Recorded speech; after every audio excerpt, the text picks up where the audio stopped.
रफीक साहब, जिस तरह से हम देख रहे हैं कि अब बल्ला तो चला गया मैदान से, यही कहा जा रहा है कि अब जो मुकाबला है, जैसे चेयरमैन पाकिस्तान पीपल्स पार्टी कह रहे हैं कि अब सिर्फ मुकाबला तीर और शेर में है, और जो तीर का रुख है वो बुनियादी तौर पे इस वक्त शेर पर है टारगेट करने के लिए। और वो बार बार कह रहे हैं कि 3 बार नाकामियों के बाद एक चौथी बार एक नाकाम शख्स को किस तरह से हम वज़ीर आज़म कबूल कर लें।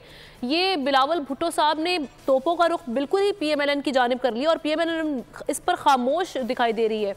ना तो आप लोग उस तरह से इंतखाबी मुहिम कर रहे हैं, जो पाकिस्तान पीपल्स पार्टी समेत पूरे पाकिस्तान का सवाल है कि एक्साइटमेंट नज़र नहीं आ रही, इलेक्शंस में डेज भी कम है, और उसके बाद फिर इस तरह के जो बयानात सामने आ रहे हैं या मंशूर से मुतालिक PMLN का कोई इस पे स्टेटमेंट हमारे अभी तक सामने नहीं आया, उसकी क्या रीज़न है?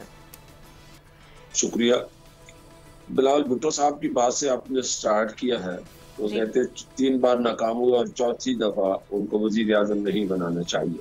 कोई कामयाबी अपनी तो बता देते ताकि लोग ये कहें कि आप अच्छे।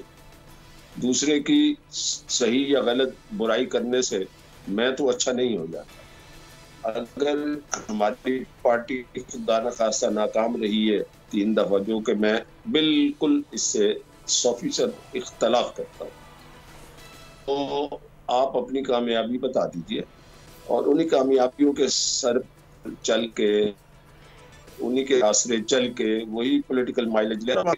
बार बार कह रहे हैं जी ये कोई जेल में जाने से बच रहा है और कोई जेल से बाहर आने के लिए कर रहा है। भाई अपना माल बेचो, अपनी प्रोडक्ट बेचो, अपने मंशूर को चलाओ। फिर ये भी लोग पूछने का हक रखते हैं कि सिंध में जो मसाइल है उसका आपने क्या किया। अब मैं इससे ज्यादा एतराज कोई नहीं कर रहा, अपनी प्रोग्रेस परफॉर्मेंस बताएं।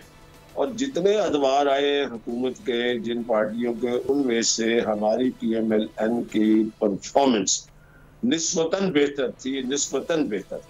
इस पे मैं बिल्कुल अपनी फर्म ओपिनियन रखता हूँ। अगर आप तकाबल करें कि पीपल्स पार्टी और नून लीग का क्या परफॉर्मेंस थी, तो अवाम पर छोड़ दें, वो खुद फैसला कर लेंगे कि किसकी बेहतर थी। बेहतरीन भी हो सकती है, मगर मैं बेहतर की हद तक सर चले, वो तो फिर भी अवाम में आ रहे हैं ना, वो तो अवाम में आके अपना मंशूर भी सामने रख रहे हैं, वो तो इस हवाले से बात भी कर रहे हैं। कल से हमारे जलसे हो रहे हैं, इतनी पार्टी है उसमें टिकटों के कुछ उलझाव था, वो उलझाव खत्म करके अब सुलझा लिया है। कल से वो चल रहे हैं 2-3 दिन में।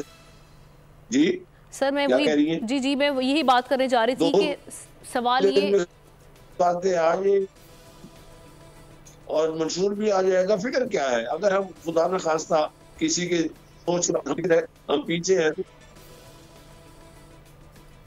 चले रफीक साहब, सब्सक्राइब करें और बेल दबाएं ताकि कोई खबर रह न जाए।